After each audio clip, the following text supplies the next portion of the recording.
રાષ્ટ્રપતિ દ્વારા અંગદાન ક્ષેત્રે નોંધપાત્ર કામગીરી બદલ સન્માનિત થયેલા નિલેશ માંડલેવાલાનું સુરત એરપોર્ટ ખાતે ભવ્ય સ્વાગત કરવામાં આવ્યું હતું.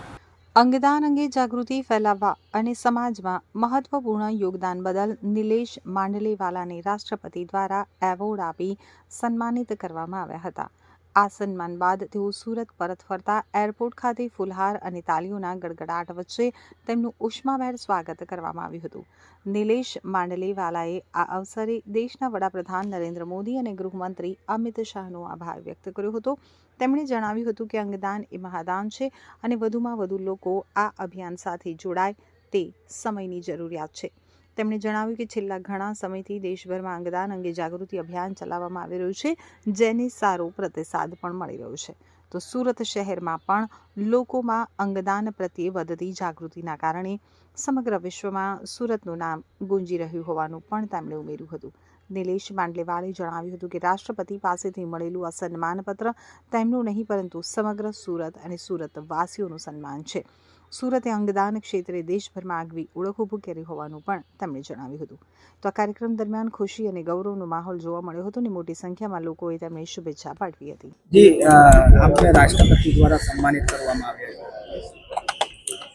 આજે છેલ્લા 21 વર્ષથી અંગદાનના ક્ષેત્રમાં જે કાર્ય સુરતથી થઈ રહ્યું હતું એની ભારત સરકારે નોંધ લઈ પદ્મશ્રી એવોર્ડ માટે તે અમને સન્માનિત કર્યા.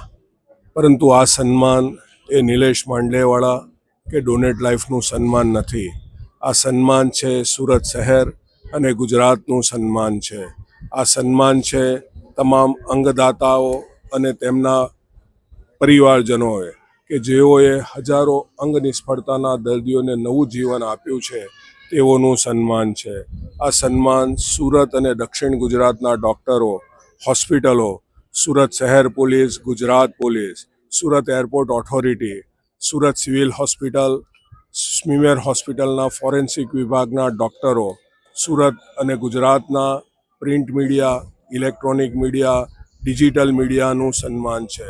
આ સન્માન છે અમારા ડોનેટ લાઈફના વોલેન્ટિયર્સ, અમારા ડોનેટ લાઈફનો સ્ટાફ, અમારા ડોનેટ લાઈફના ટ્રસ્ટી, આ તેઓનું સન્માન છે. આ સન્માન હું મારા સ્વર્ગસ્થ માતા પિતા અને ભગવાન દ્વારકાધીશના ચરણમાં અર્પણ કરું છું. આ સન્માન દેશમાં જેટલા પણ વ્યક્તિઓ આ કાર્યની સાથે જોડાયેલા છે આ તેઓ